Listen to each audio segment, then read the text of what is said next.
जी, ये देखें जी, इसमें E4 और E8 दो एरर है। E4 E8 का एरर है इस पीसीबी में, तो इसे मैं करता हूँ रिपेयर। मुझे था शायद P4 है, लेकिन दोनों E हैं, तो E8 और E4 उन्होंने बताया था, तो मैंने E लिख दिया। तो ये फिर यहाँ पे भी E कर देते हैं हम। ये देखें, E8 और E4 का एरर है।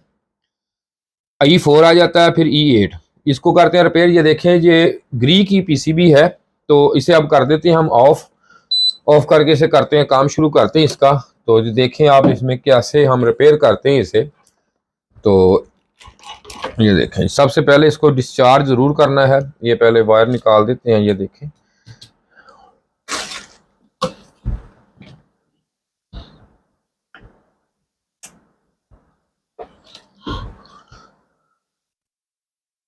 ये देखें जी, कंपनी की एरर कोड जो है लिस्ट, उसके मुताबिक ये एरर E4 का है और ये एरर E8 का है। तो अब ये दोनों कंप्रेसर के रिलेटेड हैं, एरर हैं। तो इसमें ये मसला आता है कि इसका जो ये रिएक्टर लगा हुआ है, इसमें फॉल्ट आ गया है। तो अब इसे हम चेक भी कर लेते हैं और उतार भी लेते हैं। तो उतार के देखते हैं फिर इसे, तो क्या इसमें एरर है और किस वजह से है, इसमें कौन सी जो चीज़ है जिसमें फॉल्टी आ गई है, फॉल्ट आ गया इसमें। तो अभी चेक करते हैं हम इसे उतार के।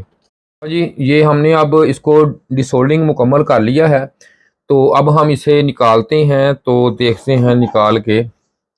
इसमें E4 और E8 का एरर है। ये देखें, ये हमने निकाल लिया अब। और ये तो ये देखें, यहाँ से ये रिएक्टर होता है, ये सीटी के जैसे काम करती है ना, जो एम्पेयर मीटर आपका उस सिस्टम पे बनाया होता है ये वाला। ये देखें, जब इस पे इधर से डबल ये होता है, पर एक काम करता है, फिर दुआ एक, फिर दूसरा, ऐसे काम करता है। जैसे ही इसमें, इसीलिए दो इसमें आईजीबीटी लगे होते हैं। जैसे लोड बढ़ता है कंप्रेसर पे, उसी तरह इसके जो प्राइमरी वाइंडिंग और सेकेंडरी वाइंडिंग है, समझ ले वाइंड हुआ है। तो जो ब्रीक वाइंडिंग है, यहाँ पे इसके लोड पे एम्पेयर बढ़ते हैं इसकी वाइंडिंग के अक्रॉस। तो उसी वक्त इसमें फेराड कोर यूज हुई होती है। तो ये बताते हैं मैक्रो प्रोसेसर को अब ज़रूरत है को इसको वोल्टेज ज़्यादा करने की, इसको पीआरसी सर्किट ऑन करने की या नहीं है। तो अब ये मसला इसमें आ गया है। ये देखें, ये कंपनी तो ये वाली कहती है, मैंने पहले भी आपको दिखाया है ये। तो ये देखें, ठीक है। लेकिन अब हम इसे चेक करते हैं कि इसे किस तरह इसके कवर किया जाए। E8 का एरर कभी कभी ये होता है कि थोड़ी देर के बाद, चलने के बाद E8 का एरर आ जाता है अकेला, तो वो भी नहीं जाता, वो भी इसी वजह से होता है। तो अब हम इसको करते हैं रिपेयर, दिखाता हूं मैं इसमें क्या मसला है इसमें। तो इसमें ये देखें आप कि E8 के एरर में इसमें ये मसला आ चुका है कि इसमें जो ये लगा हुआ है ना हमारा रिएक्टर, तो जो ब्रीक वाइंडिंग है इसकी, तो उसमें ये आ गया है कि यहाँ पे इसको हल्का सा अंदर से ये डिसोल्डिंग हो चुकी है। जो ड्राई सोल्ड आप कह लें, ड्राई सोल्ड हो चुका है।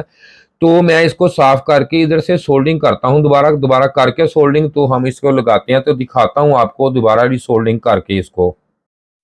बस जी, अब इसको यहाँ से देखेंगे, तो ये मैंने यहाँ से ना इसकी जो वायरें यहाँ पे ना लिपटी होती हैं, ये देखें, इनमें कार्बन आ गया था यहाँ पे। तो मैंने यहाँ से सारी की सारी ये है ना जो रिसोल्डिंग ये कर दी है, ये देखें, ठीक है जी। ये रिसोल्डिंग कर दी है, और करने के बाद इनको कुछ नहीं किया, सिर्फ रिसोल्डिंग कर दी है, देखें, ठीक है। ये ब्रीक वाली ये सारी जो है, ये देखें, इधर भी ये सारी रिसोल्डिंग मैंने कर दी। इसका ये फ़ायदा कि अब इसमें चला के पता चलेगा बाकी इसमें कि इसमें जो एरर था वो रिमूव हुआ या नहीं हुआ। उम्मीद तो है ये इसी की वजह से आता है, रिमूव होना चाहिए। पीसीबी उठाते हैं अब। ये देखें जी, अब मैं इसको इसके अंदर लगाता हूँ, तो ये देखें, लगाने का ये आसान यही तरीका है, आसानी से लग जाएगा। ये देखें, यहाँ से मैं लगा दूंगा। अब लगा के इसे करेंगे सोल्डिंग। सोल्डिंग करके फिर चला के देखते हैं। अब ये देखें जी, लग गया। अब यहाँ से इसे मैं उठाता हूँ, तो ये देखें जी, यहाँ पे रख के अब इसके नीचे कोई ना कोई चीज़ रख लेंगे ताकि नीचे नहीं गिरे, ताकि इसकी पूरी लेवल में सोल्डिंग हो जाए। तो सोल्डर आयरन में पकड़ता हूँ, तो अब करते हैं इसे सोल्डिंग।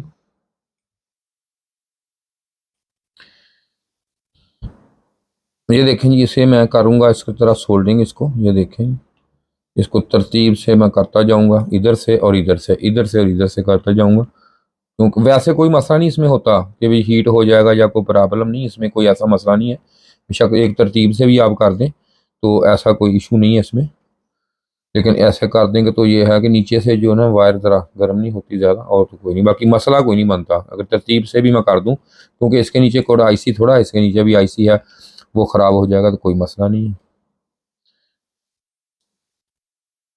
ये ना इसको बड़ी एहतियात से करना पड़ता है। ये देखें थोड़ा सा साइड पे रख के, क्योंकि इसका ना जो सुराख होल होता है वो खुला होता है, उसके वो नीचे आस्ता आस्ता ना ज़रा चला जाता है। देखें ठीक है, इस तरह इसको ना, इसको लेवल में बस लगा दें हल्का सा, ये देखें ठीक है, ये देखें इस तरह लेवल इसका कर दें, ये देखें लेवल मैंने ये कर दिया।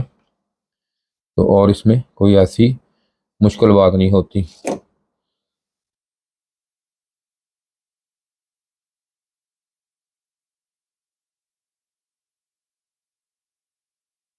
E8 का एरर मैं फिर बता रहा हूँ आपको, इसमें E4 E8 का एरर था, लेकिन जो E8 का एरर है ना भाई, वो अक्सर अक्सर आता है, और वो चलने के बाद कुछ टाइम के बाद आ जाता है, कभी आ जाता है कभी नहीं आता, ये भी मसला होता है।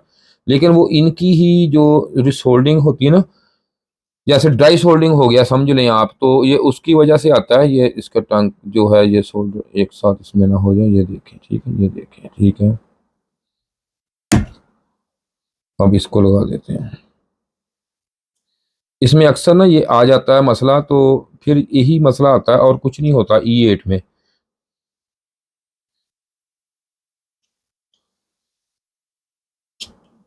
ये ज़्यादा आता है ये वाला ना, ये मसला, तो इसको ऐसे ही हम कर लेते हैं कवर, ये हो जाता है कवर, कोई ऐसा मसला नहीं है इसमें।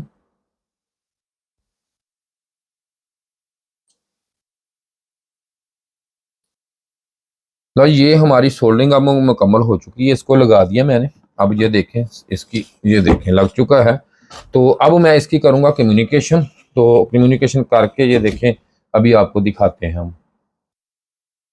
अगर किसी भाई ने ट्रेनिंग लेनी हो, काम सीखना हो, तो वो नंबर मेरा है, तो अगर आना है तो ट्रेनिंग के लिए तो वो आ सकता है हमारे पास, कोई मसला नहीं। तो ये अब कम्युनिकेशन करके हम चलाते हैं इसे।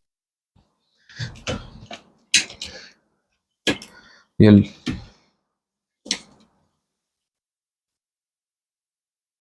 जी, ये कम्युनिकेशन हमने मुकम्मल अब कर ली है जी।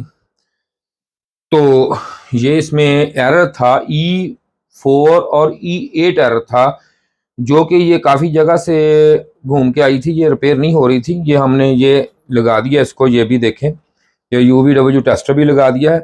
ये मैंने इसलिए लगाया कि हो सकता है कोई लॉजिक पल्स ना आए तो बाद में कंप्लेन ना ये हमें पता चल जाए, ये लगा दिया। ये पूरी कम्युनिकेशन जो है ये मैंने कर दी है।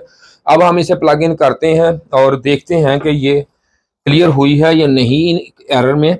तो अभी ये देखें, ये काम अब मैंने आपके सामने किया है, इसलिए किया है, और ऑन कैमरा समझो किया है काम, क्योंकि जो थोड़ा सा काम था वो मैंने कैमरा ऑफ करके किया है सिर्फ इसलिए क्योंकि टाइम ज़्यादा लगना था उसको। तो वो भी आपको क्लियर बात बता दी है। ले अब इसके ये मैंने ऑन कर दिया, सेट टेम्परेचर इसका 16 टेम्परेचर है इसका। अब ये यूं ही ऑन होती है तो हमें पता चल जाएगा कि पीसीबी हमारी ओके है या नहीं है, ये चलती है या नहीं, ये एरर जो है इसके क्लियर हुए हैं या नहीं हुए। तो अगर किसी भाई ने ट्रेनिंग लेनी हो, ये छोटा छोटा काम होता है, कोई इतना बड़ा काम नहीं होता, तो अगर बंदा करे तो आ सकता है, अगर ट्रेनिंग लेनी हो तो बंदा आके कर सकता है। लेकिन मेन चीज़ ये होती है मेरा भाई कि कोई भी आप काम करें उसका आपको ये पता होना चाहिए इसकी जो बेसिक चीज़ है ये कहाँ से शुरू हो रही है और कहाँ से नहीं। ये देखें, ये UVW टेस्टर जो है ये हमारा ऑन हो चुका है, अब ये देखें ठीक है जी। इसके 6 के 6 IGBT ओके हैं, इसमें कोई ऐसा मसला नहीं है। और ये देखें हमारा कंप्रेसर भी ये देखें रन कर गया है, ओके है। ये देखें जी, इसमें एरर था हमारा E8 और E4 का एरर था भाई। ये देखें ये ओके है और 100% ओके है मेरा भाई, ये ओके हो चुकी है पीसीबी। अगर किसी भाई को मेरी वीडियो अच्छी लगी है तो पूरी देखने का शुक्रिया, बाकी देख लें चेक कर लें, अगर कोई समझ आई है तो तब भी मुझे कमेंट्स कर दें कि समझ आई है कुछ। ये ले सर, शुक्रिया जिसके साथ ही खुदा हाफिज़।